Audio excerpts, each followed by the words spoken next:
ಪುರಸಭೆ ಅಧ್ಯಕ್ಷ ಉಪಾಧ್ಯಕ್ಷ ಸ್ಥಾನಕ್ಕೆ ಚುನಾವಣೆ ಜರುಗಿದ ಹಿನ್ನೆಲೆಯಲ್ಲಿ ಅಧ್ಯಕ್ಷರಾಗಿ ಬಸಮ್ಮ ಕೊಪ್ಪದ್, ಉಪಾಧ್ಯಕ್ಷರಾಗಿ ಹನುಮಂತ ತಳ್ಳಿಕೆರೆ ಕಾಂಗ್ರೆಸ್ ಪಕ್ಷದ ಅಭ್ಯರ್ಥಿಗಳು ಅವಿರೋಧವಾಗಿ ಆಯ್ಕೆಯಾಗಿರುತ್ತಾರೆ. ಅಧ್ಯಕ್ಷ ಸ್ಥಾನ ಅಧಿಕಾರ ವಹಿಸಿಕೊಂಡು ನಂತರ ಮಾತನಾಡಿದಂತಹ ಅವರು, ಬಹುತೇಕವಾಗಿ ರೋಣ ಪುರಸಭೆಯ ಅಧ್ಯಕ್ಷ ಉಪಾಧ್ಯಕ್ಷ ಸ್ಥಾನ ಕಾಂಗ್ರೆಸ್ ಮಡಿಲಿಗೆ ಸೇರಿರುತ್ತದೆ. ಈ ಸಂದರ್ಭದಲ್ಲಿ ಪುರಸಭೆಯ ಮಾಜಿ ಉಪಾಧ್ಯಕ್ಷರು, ಹಾಲಿ ಸದಸ್ಯರು, ಗ್ಯಾರಂಟಿ ಸಮಿತಿಯ ಅಧ್ಯಕ್ಷ ಮಿಥುನ್ ಪಾಟೀಲ್, ಸದಸ್ಯರಾದಂತಹ ಮಲ್ಲಯ್ಯ ಮಹಾಪುರುಷ ಮಠ್, ಗದಿಗೆಪ್ಪ ಕಿರೇಸೂರ್ ಸೇರಿದಂತೆ ಇತರರು ಮತ್ತು ಸಿಬ್ಬಂದಿ ವರ್ಗದವರು ನಗರದ ಗುರು ಹಿರಿಯರು ಚುನಾವಣೆಯ ಅಧಿಕಾರಿಗಳಾಗಿ ರೋಣ ತಾಲೂಕಾ ದಂಡಾಧಿಕಾರಿ ನಾಗರಾಜ್ ಕೆ ಕಾರ್ಯವನ್ನು ನಿರ್ವಹಿಸಿದ್ದಾರೆ.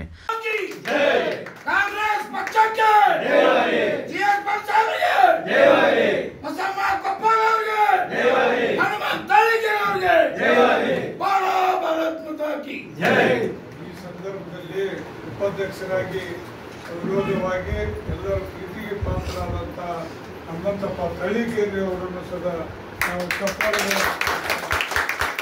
ಕಾಂಗ್ರೆಸ್ ಪಕ್ಷದ ಮುಖಾಂತರ ಅವರಿಗೆ ನಾವು ಹರಿಸೋಣ ಅಂತೇಳಿ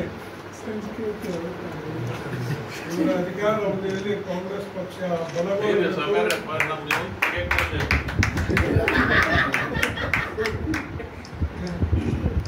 ಊರಿನ ಸಮಸ್ಯೆಗಳಿಗೆ ಸ್ಪಂದನೆ ಮಾಡಬೇಕು.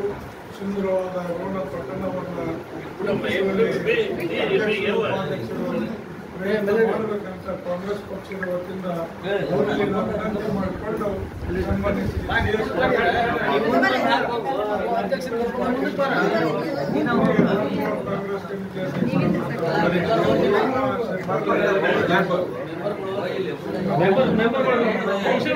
Bureau report BV5 News Kannada, Rona.